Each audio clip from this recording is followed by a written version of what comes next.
Passons maintenant au paragraphe 4, numéro 2, sur l'association d'une résistance avec un condensateur. Donc on a de nouveau l'application de la loi d'Émaille. Donc le condensateur représenté toujours par les deux armatures métalliques en regard l'une avec l'autre. Et la résistance, c'est représenté par un rectangle.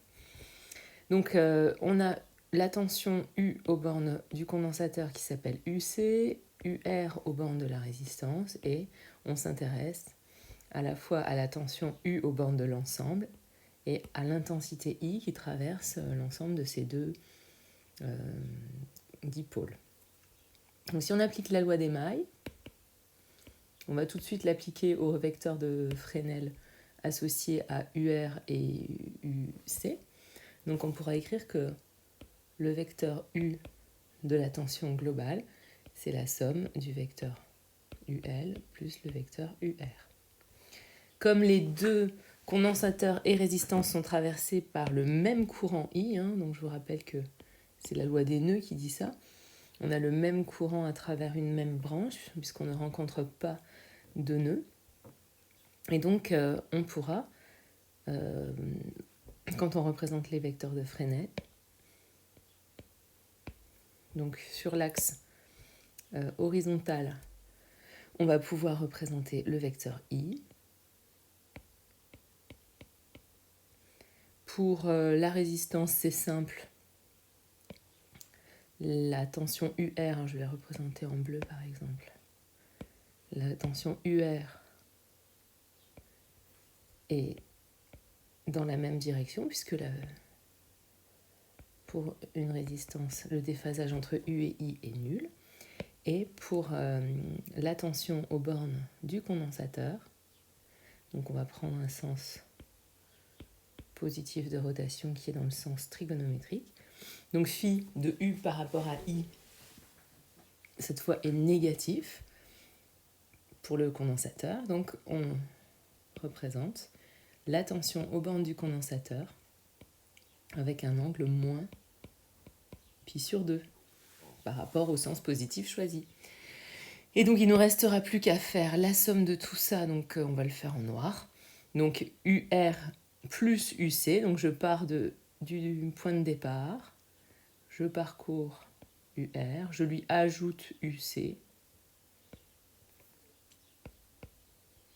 et la somme des deux va donc me donner le vecteur tension U, qui aura pour norme, donc comme on est dans un triangle rectangle ici, où on a un côté UR, un côté UC, et puis l'hypoténuse qui est jouée par U, et qu'on a phi, on voit bien qu'il est négatif, ici en partant de I, phi de U par rapport à I est négatif. Donc ça veut dire qu'on pourra donc se servir de la relation comme quoi l'hypoténuse au carré, c'est la somme de UR carré plus UC carré. On remplace par le fait que c'est une impédance équivalente, donc U égale ZI.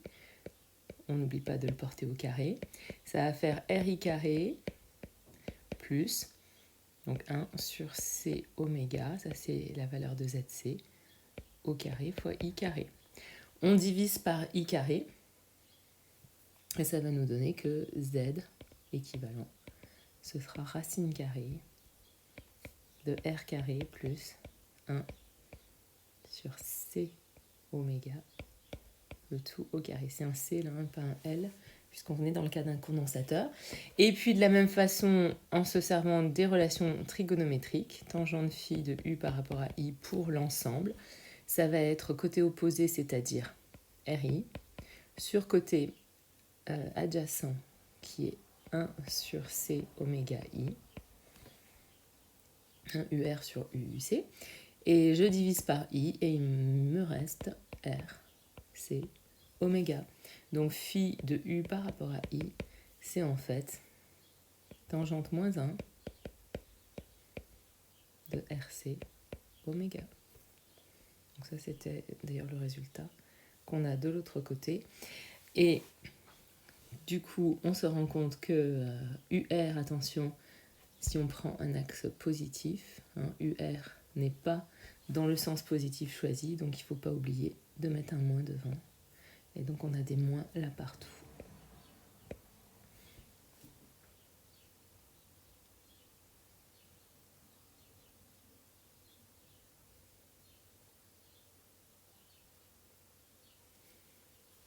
Et moi j'ai fait UR sur UC. Oui, donc c'est l'inverse en fait.